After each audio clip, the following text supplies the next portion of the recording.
প্রসঙ্গ মিটফুট এলাকার messrs Sohana metal নামের দোকানদার চাঁদ মিয়া ওরফে সোহাগের হত্যাকাণ্ড বিষয়ে বিশেষ সূত্রে জানা গেছে তিনি তাদেরই রাজনীতি জড়িত ছিলেন। কাদের রাজনীতিতে জড়িত ছিলেন? যারা তাকে হত্যা করেছে।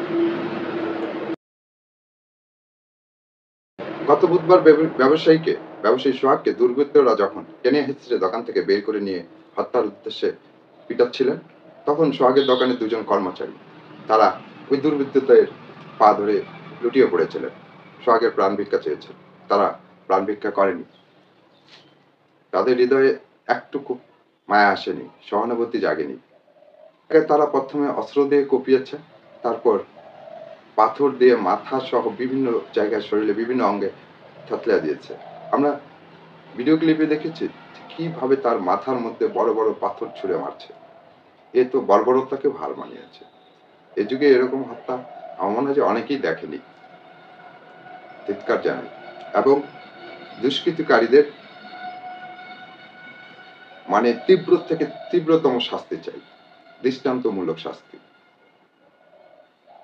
বাংলাদেশ আইনে সেই শাস্তি চাচ্ছি এবং রাজনৈতিক ভাবেও তার দেশে শাস্তি চাচ্ছি। হ্যাঁ, কালকে তৎক্ষণাতেই তাদেরকে রাজনীতি থেকে বহিষ্কার করা হয়েছে, স্থায়ীভাবে বহিষ্কার। সোহাগের বোন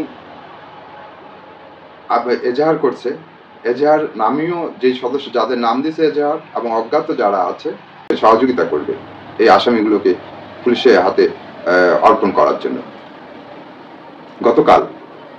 গতকাল থেকে সারা দেশে প্রতিটা মানুষের হৃদয়ে নাড়া দিয়েছে এই হত্যাকাণ্ড। গতকাল সন্ধ্যা ঢাকায় অবস্থিত বেশ কয়েকটি ইউনিভার্সিটি তারা বিক্ষোভ মিছিল বের করেছে এবং সভাও করেছে, প্রতিবাদ সভা। তাদের দাবি ছিল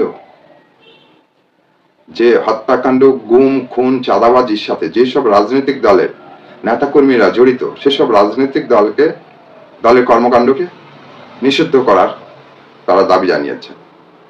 আমরা ইতিপূর্বেই দেখেছি বিগত 1 বছর থেকে পুলিশ তেমন একটা ভূমিকা নিতে পারছে না, পুলিশ তেমন একটা ভাবে তারা সক্রিয়ভাবে কাজ করতে পারছে না।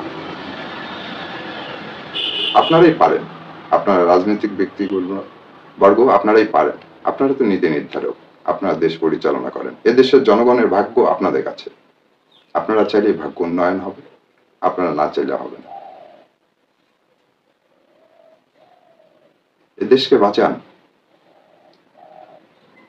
24শে আগস্ট, জুলাই এবং আগস্টে শিশু কিশোরদের প্রাণের বিনিময়ে দ্বিতীয় স্বাধীনতা পেয়েছি। এই স্বাধীনতা রক্ষা করার দায়িত্ব আপনাদের। আপনারা চাইলেই পারবেন এই স্বাধীনতা রক্ষা করতে। আপনাদের কাছে উদাত্ত আহ্বান, আপনারা চাইলেই পারবেন, আপনারা চাইলেই দেশকে শান্তভাবে রাখতে পারবেন।